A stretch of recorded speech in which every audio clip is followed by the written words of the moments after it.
साधक जो अपनी दिनचर्या ठीक नहीं रखते, ये उनके जीवन के लिए बहुत हानिकारक विषय है।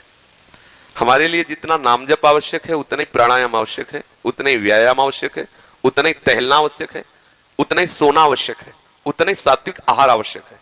ये बिल्कुल ध्यान रखें। तेरे दिन देखते हैं ना, ये बीमारी वो बीमारी, ये परेशानी वो परेशानी। तो सबसे पहली बात है, हम जब कहते हैं तो कोई समझ नहीं रहा, ब्रह्मचर्य की रक्षा की जाए। ब्रह्मचर्य बहुत बड़ा अमृत तत्व है। ये मूर्खता के कारण लोग इसे ध्यान नहीं देते हैं। एक ने तो कहा कि संसार में अब यही सुख है, तुम भी उसमें भी कह रहे हो कि ऐसा। हम भाई तुम्हें सुखी करने के लिए कह रहे हैं, दुखी करने के लिए तो नहीं कह रहे ना। हम तुम्हारे दुश्मन नहीं है, तुम्हारे मित्र हैं। तुम्हारा मन तुम्हें गलत रास्ता दे सकता है, लेकिन हम तुम्हें गलत रास्ता नहीं दे रहे। तुम सदगृहस्थ हो तो संयम से चलो। सदगृहस्थी में भी एक आप सोचो, आप रात दिन पशुता का व्यवहार करके मलिन मन के द्वारा शांति प्राप्त करना चाहते हो, आनंद की अनुभूति करना चाहते हो, कैसे हो सकता है? आप जब बीमार हो, आज नहीं, आज तुम्हारी यौवन अवस्था तुम्हें समझ में नहीं आ रहा, लेकिन ये तुम्हारी आदत तुमको कल कहां पहुंचा देगी तुम्हें पता नहीं। जब पहुंच जाओगे तब कोई रास्ता नहीं। कितने ऐसे बच्चे हैं जो इस बात में दुखी हैं कि मैं क्या करूं, आत्महत्या कर लूं, ऐसे आते। कितने प्रश्न ऐसे आते हैं कि क्या मैं आत्महत्या कर लूं? देखो पहुंचा दिया, यहां आपके मन ने वहां पहुंचा दिया जो अंतिम दुर्गति का केंद्र है। यदि आप गृहस्थ हैं तो 5 बजे तक उठ जाए, इतनी छूट। मान लो आप रात्रि में 11, साढ़े 11 बजे या 12 बजे सोते तो 5 घंटे। अगर आप दिन में नहीं सोते तो 6 बजे तक उठे। सूर्य उदय हो रहा हो, आप सो रहे हैं, चाहे गृहस्थ हो चाहे विरक्त हो, आप बिल्कुल नष्ट हो जाएंगे, आपकी आयु नष्ट होगी, आपकी बुद्धि भ्रष्ट होगी, आप ब्रह्मचर्य रह नहीं सकते। कह देते ब्रह्मचर्य की क्या जरूरत, क्या आप सच्ची मानिए। आप 2 महीने ब्रह्मचर्य, अगर गृहस्थ है 2 महीने ब्रह्मचर्य रहिए, 2 महीने केवल। स्त्रियों में ऐसे रोग हो जाते हैं जिनके कारण उनको चलना फिरना मुश्किल हो जाता है, उनके शरीर की पूरी स्थिति बिगड़ जाती है। ब्रह्मचर्य दोनों के लिए आवश्यक है। कुछ लोग प्रश्न करते हैं कि गृहस्थ आश्रम में ब्रह्मचर्य का अस्तित्व तो नहीं। आप देख लो, अगर साल 2 साल में आंखों में कम ना दिखाई देने लगे तो बताना। अगर घुटने दर्द करे, कमर दर्द करे, चलने पर आपको चक्कर आने लगे, देखना, खुद देखना।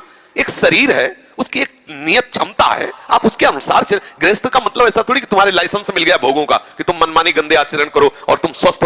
शरीर है तुम्हारा, कोई सोने चांदी का थोड़ी बना है। सोने चांदी का भी घिसोगे तो पतला जाएगा, वहां नष्ट हो जाएगा। भाई किसी भी चीज को, इसका एक संयम है। देखो हमने पढ़ा है, शास्त्रों में भी पढ़ा है, जब भगवान गरुड़ जी की उत्पत्ति करने का संकल्प हुआ ना कश्यप जी को, तो 10,000 वर्ष तक ब्रह्मचर्य रहे। और फिर जब माता विंता के गर्भ में आधान किया तो अरुण और गरुड़ जैसे महापुरुष पैदा हुए।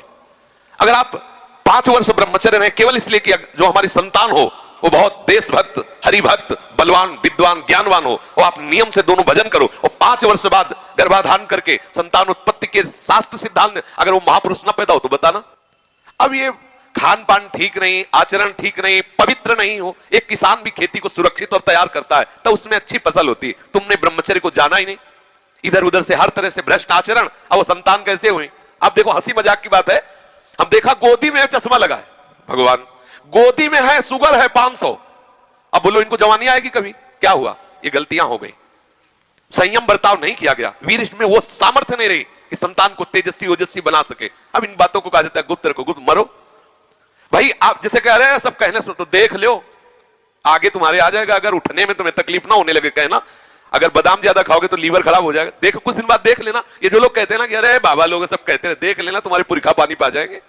तुम तो हमारी आत्मा हो, इसलिए हम तुम्हें प्यार से समझाते हैं। जैसे हम कहते हैं तुम ब्रह्मचर्य रहो, हस्तमैथुन मत करो, गंदे आचरण मत करो, व्यभिचार मत करो। ये ब्याह की जो एक प्रक्रिया है आपको एक सीमित बांधने के लिए है कि आप भ्रष्ट आचरण न करें, आप धर्म से युक्त होकर भगवत मार्ग में चलें, आराधना करते हुए एक आराधक की तरह एक संयमित जीवन व्यतीत करें।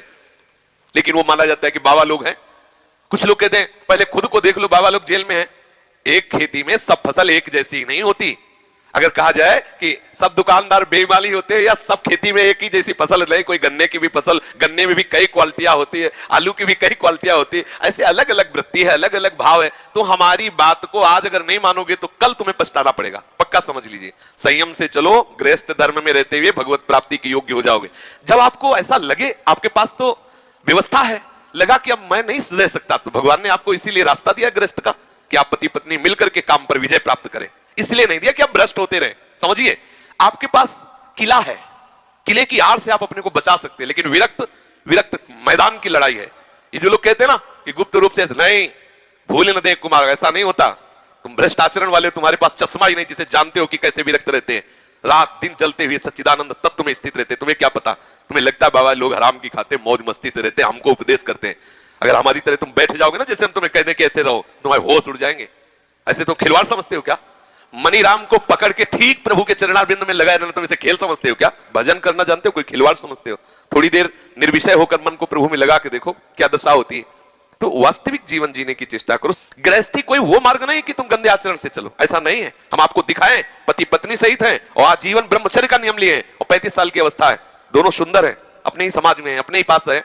ऐसे कितने लोग, एक दो थोड़े, ऐसे कितने हैं 30-35 की अवस्था आजीवन के लिए संकल्प वृंदावन में करके, संकल्प करके। अब बोलो कितनी बड़ी हिम्मत की बात है